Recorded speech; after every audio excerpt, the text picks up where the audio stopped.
कोणत्याही प्रकारची भाजणी न बनवता एकदम झटपट असं खूप पौष्टिक असणारं थालीपीठ मी बनवलेलं आहे. आणि हे थालीपीठ ना एवढं मऊ झाले, लहानांपासून वयोवृद्धांपर्यंत आरामशीर खातील एवढं मऊ झालेलं आहे. कसं बनवलेलं आहे व्हिडिओ स्किप न करता शेवटपर्यंत नक्की पहा. तर त्यासाठी इथे मी एक वाटी भरून पोहे घेतलेत आणि माझ्याकडे जरासे ओले वाटाणे होते, साधारण अर्धी वाटी असतील, ते ओले वाटाणे घेतलेत. वाटाणे जरी नसले तुमच्याकडे तरीही चालतील. तर आता पोहे आणि वाटाणे मी मिक्स करून घेतलेले आहेत. आता हे पाणी घालून 2 वेळा चांगलं स्वच्छ धुवून घ्यायचे. या अगोदरसुद्धा अशा बऱ्याचशा वेगवेगळ्या प्रकारच्या रेसिपीज मी तुम्हाला बनवून दाखवलेल्या आहेत आणि खरंच त्या तुम्हाला खूप आवडल्या, त्यामुळे आजची रेसिपीसुद्धा खास तुमच्यासाठी आहे. तर आता बघा यातलं पाणी सगळं काढायचं आहे. पोहे चांगले मऊ झाले पाहिजेत. झाकण ठेवून थोड्या वेळासाठी एका बाजूला ठेवते आणि आता वाटण बनवायचे. त्यासाठी कोथिंबीर घेतली. कोणत्याही प्रकारचं थालीपीठ असू द्या, कोथिंबीर घालायला अजिबात विसरायचं नाही. खूप भारी टेस्ट लागते. त्यानंतर 1 चमचाभर जिरे घातलेले आहेत आणि थोड्याशा हिरव्या मिरच्या घातलेत. मिरचीचं प्रमाण तुमच्या आवडीनुसार कमी जास्त करा. त्यानंतर इथे 1 इंच आल्याचा तुकडा घेतला आहे आणि थोडासा लसूण घेतलेला आहे. एकदम बारीक असं हे वाटून घेतले. पोहे पण चांगले भिजलेले आहेत. आता वाटाणा आणि पोहे मिक्स एकदम बारीक असं वाटून घ्यायचे.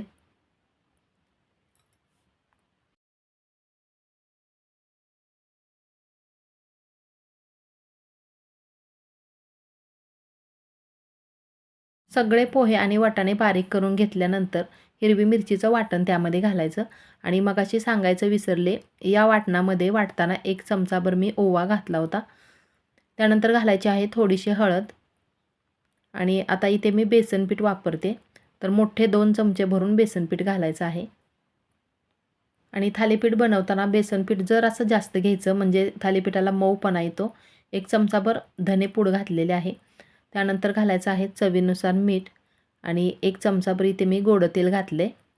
गोडं तेल घालण्याचं कारण असं की थालीपीठ खरंच मऊ खुसखुशीत होतात, त्यामुळे तेल घातले. अजून बरेचसे महत्त्वाचे घटक यामध्ये घालायचे आहेत, पण अगोदर हे व्यवस्थित मिक्स करून घेते.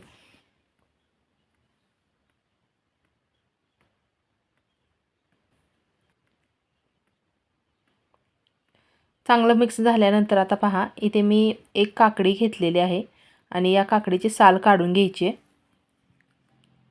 थालीपीठ मऊ होण्यासाठी तुम्हाला महत्त्वाची टिप सांगते.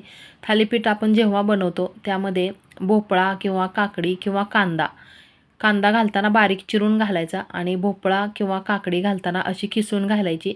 त्यामुळे ना थालीपीठाला खूप असा मऊपणा येतो. त्यामुळे भोपळा किंवा काकडी किंवा कांदा या तिन्हीपैकी काहीही तुम्ही घालू शकता. किसलेली काकडी मिक्स करून ठेवलेल्या पिठामध्ये घालायची आणि अजून यामध्ये 1-2-3 प्रकारची पिठं मी वापरणार आहे. तर अगोदर काकडी व्यवस्थित मिक्स करून घेते आणि काकडी घातल्यानंतर बघा थोडासा ओलसरपणा म्हणजे थोडंसं पाणी सुटल्यासारखं झाले. जरासं पीठ पातळ झालेलं आहे. तर आता यामध्ये मी घालते सगळ्यात अगोदर ज्वारीचं पीठ. तर मोठे 2 चमचे मी इथे ज्वारीचं पीठ वापरलेलं आहे.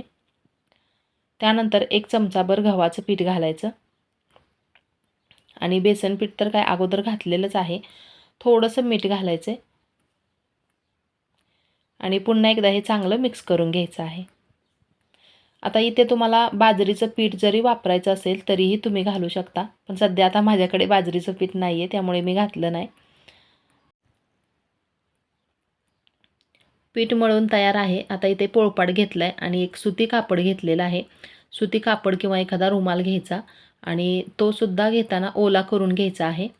त्यानंतर वरून पहा, इथे दिसत असेल तुम्हाला, मी थोडंसं पाणी यावरती शिंपडले आणि पिठाचा छोटासा गोळा घ्यायचा आहे. आता तुम्ही म्हणाल की एवढं डीपमध्ये सांगत बसले, पण नवीन जे शिकणारे असतात की ज्यांना थालीपीठ बनवताच येत नाही त्यांच्यासाठी एवढं व्यवस्थित सांगावं लागतं. थापताना हाताला चिटकू नये यासाठी थोडंसं तेल लावायचं हाताला आणि बघा व्यवस्थित असं गोल गरगरीत. सुरुवातीला तुम्ही जर नवीन शिकणारे असतील तर छोटी छोटी थालीपीठं बनवा आणि नंतर हळूहळू मग सवय लागल्यानंतर मग मोठी मोठी करू शकता. तर अशा पद्धतीने पहा, मी थालीपीठ थापून घेतलेलं आहे. तवा गरम झाला आहे. आता त्यावरती थोडंसं तेल पसरवायचं आणि नंतर मग थालीपीठ घालताना बघा असं पालतं टाकलेलं आहे मी. वरून थोडासा पाण्याचा शिंतोडा मारायचा म्हणजे कपड्याला थालीपीठ चिटकत नाही, व्यवस्थित अलगद कपडा निघाला जातो. साईडने पुन्हा एकदा थोडीशी तेलाची धार सोडायची आणि अलगद हे पलटी करून घ्यायचं.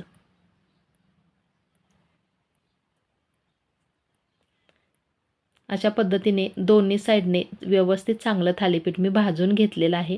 रोज रोज नाश्त्याला काय बनवायचं असा बऱ्याचदा आपणाला प्रश्न पडतो आणि असं काहीतरी वेगळं बनवलं ना मुलंसुद्धा अगदी आनंदाने खातात.